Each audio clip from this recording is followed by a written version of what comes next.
নমস্কার, সবাইকে আবারও নতুন একটি পর্বে স্বাগত।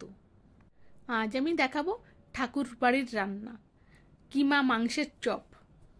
এই কিমা মাংসের চপ ঠাকুর বাড়ির খুব বিখ্যাত একটা রেসিপি। তবে ওনারা খাসির মাংসের কিমা দিয়ে করতেন, আমি এখানে চিকেন কিমা দিয়ে করে দেখালাম।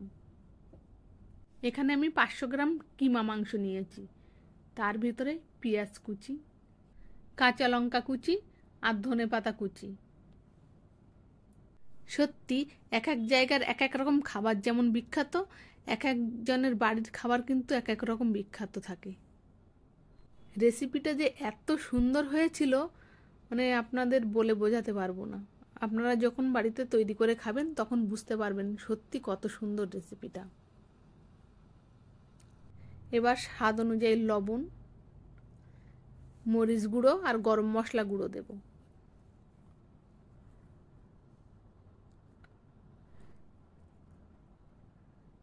আর দিলাম এখানে আমি 1 চামচ আদা রসুন বাটা, আর মেয়োনিজ দিয়েছি একটু, 1 চামচ মেয়োনিজ আর 1 চামচ টমেটো সস, আর দিয়েছি একটা গোটা পাতিলেবুর রস, আর একটা ডিম দিয়েছি। ডিমটা দিতেও পারেন না দিতেও পারেন, তবে ডিমটা দিলে বাইন্ডিংয়ের কাজটা ভালো হবে। দিয়ে আমি ভালো করে এখানে মেখে নিয়েছি।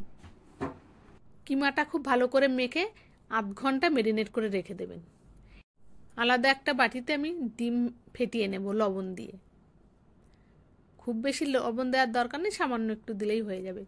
এবার ডিমটাকে খুব ভালো করে ফেটিয়ে নিতে হবে।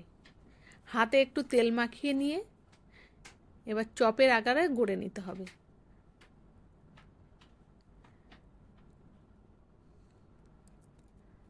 হাতে তেল মেখে নিলে আর গায়ে হাতে লেগে যাবে না।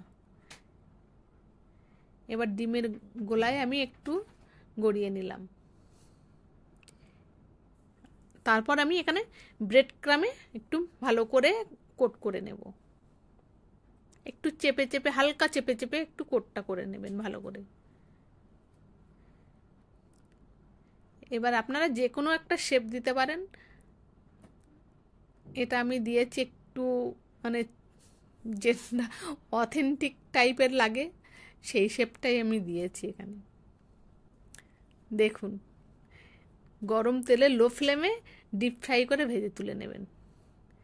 কত সুন্দর লাগছে দেখুন।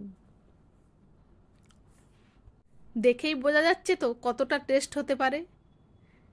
মানে আপনারা বাড়িতে অবশ্যই বানাবেন, কোনো রকম ঝামেলা নেই। একবার বাড়িতে এইভাবে বানিয়ে খেয়ে দেখুন, তখন আর দোকান থেকে কিনে খেতে মন চাইবে না। ভিতরটা দেখুন